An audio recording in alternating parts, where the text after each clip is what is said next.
Bowman, Carlos, lay down covering fire. We fight our way through the streets. Mason, on me. Let's go.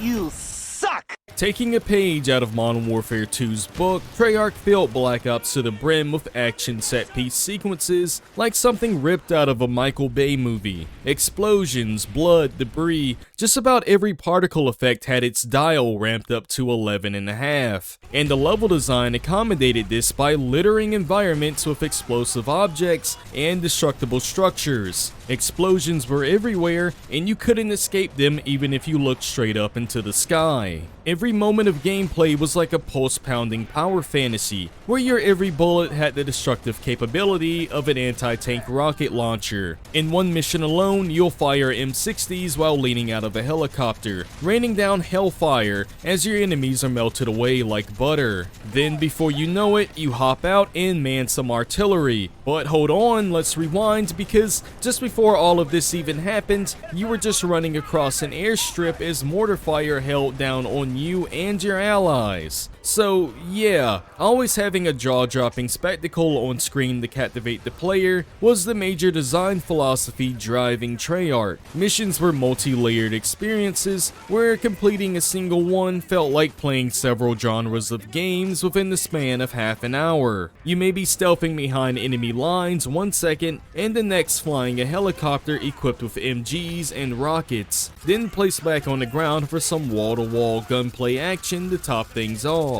The Black Ops team never wanted you doing the same thing for too long. There always had to be something new for players to engage with. Much of this also applied to how Treyarch approached the storytelling aspect of the game, by challenging the norm of having a silent protagonist. Alex Mason became the series' first voiced main character, creating a much more fluid narrative experience, albeit at the sacrifice of the player's own self-immersion. The team wanted a more active main character that drove plot events forward, and less of a blank slate for players to insert themselves into. And that all blended together to create an unforgettable blockbuster experience. It became clear that Treyarch had not only taken inspiration from Infinity Ward's Modern Warfare series, in many ways, they even surpassed it.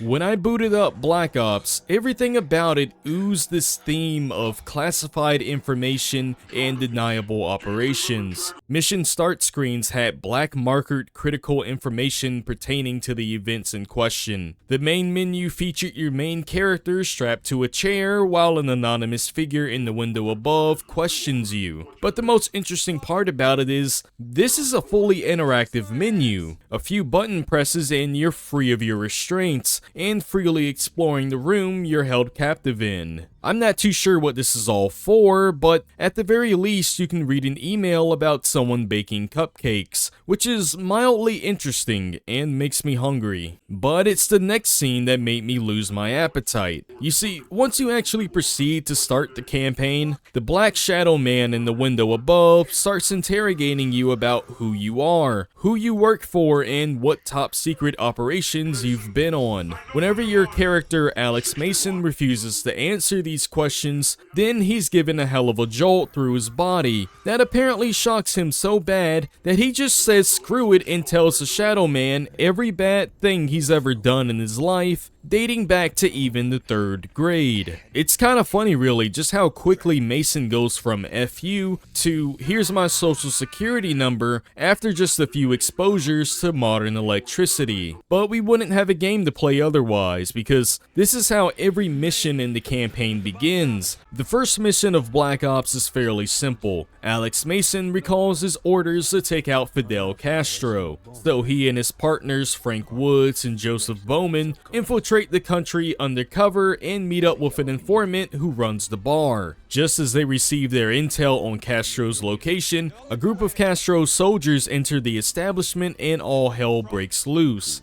I said, where are you from? Just be cool, Woods. Wait. Talking to you!